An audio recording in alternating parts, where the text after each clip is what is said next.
Davita wakatambao kusvika maila popota Miriam ndo kuimbao neni ndo imba.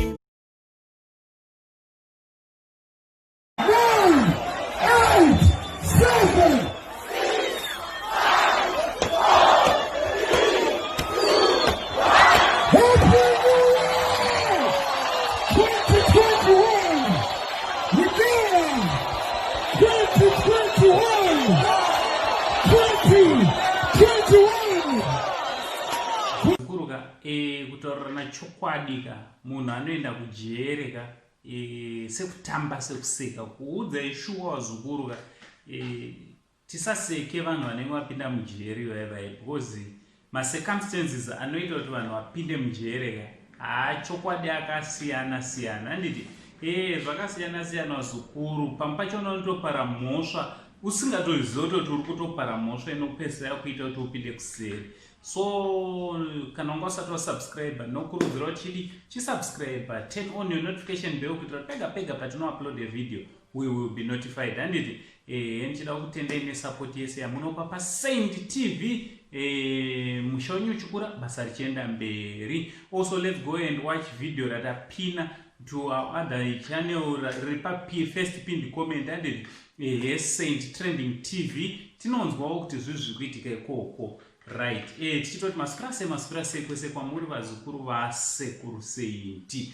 So nyaya yekutanga yandoda nditaure inyaya yana DJ Fantan na Levels anditi neumwe wacho anonzi aniko Dama ane Dama. So vakomana ava vatongi sekuziva kwenyu kuti vakahosta vakaorganiza gig anditi kana kuti vakaorganiza gig rakaitira paNew Year's Eve pambarapo pamaflats. So mazukuru zvinhu zvinomira mushe sekutamba sekuseka vakomana vabva vaenda pamberi pematare edzimhosva mutongi abva vatongera gore 12 months vari mujere panyaya iyoyi vazukuru zvinhu zvakaoma.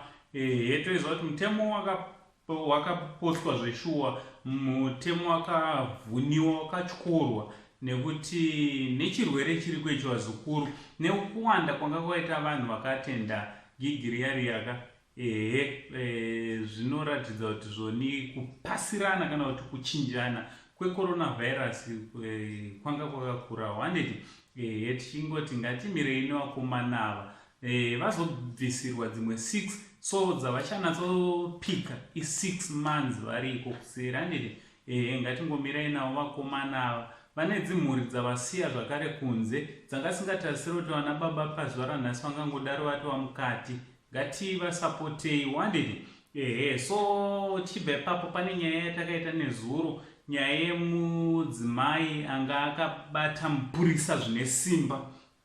Nyaya yaitenderera ichinzi zvoni mupurisa akauraya mwana. Nyaya yacho inoratidza kuti vanyati vazoitaura mutauro wemapurisa. Handiti assistant commissioner vanyati vazotaura vakati zvoni aiwa zvinofamba sokudaro after paitwa mainvestigations akakwana zvoratidza kuti zvoni mupurisa uyu akarova kombi akabva yapwanya maglazi akabva aenda mukati akanowira pamwana, but mudzimai akabva abudawo nekugumbuka akabva arwisana nemupurisa.